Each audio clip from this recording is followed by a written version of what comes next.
Problem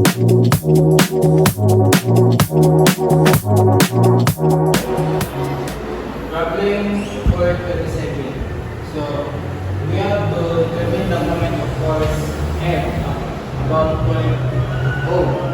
The force has a magnitude of 800 Newton in a coordinate direction angle. So alpha 60 degrees, beta 110 degrees, gamma 45 degrees. Express the result as a Cartesian vector. So in this problem, we have this vector. So in order to solve our moment of force, so our 800 Newton, we have to times it to our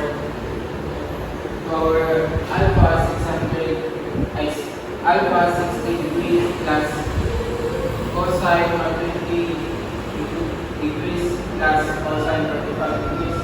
So the result of this is in our I we have 400,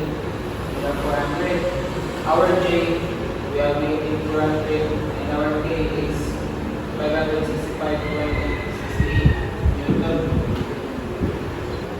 So for our matrix, we need to solve for our moment in point O. So our formula will be R of A from our point O to our point A multiplied by our force.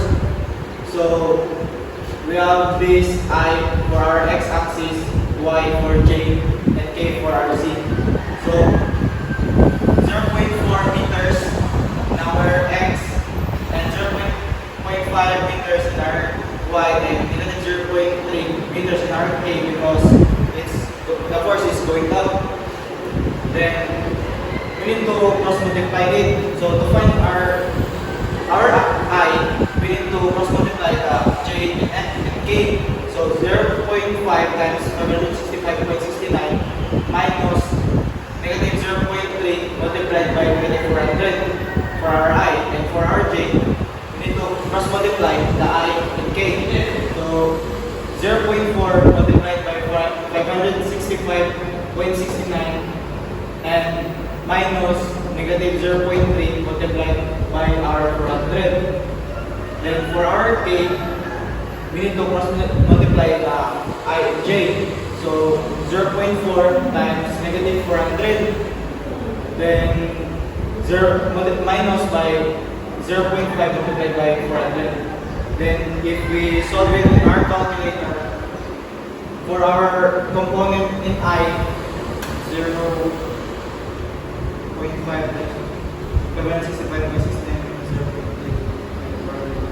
we have a result of 162.84 in our I, and for our J, 0.4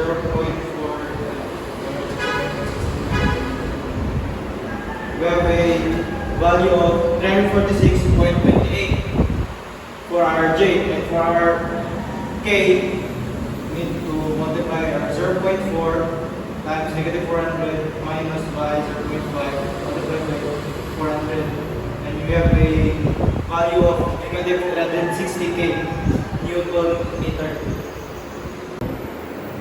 Anong cosine yung gamit nila sa taas?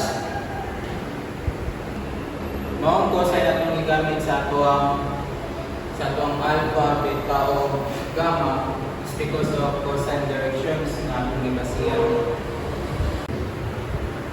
Anong negative ang J? O niya ang kanin dali sa ion K kay positive sila.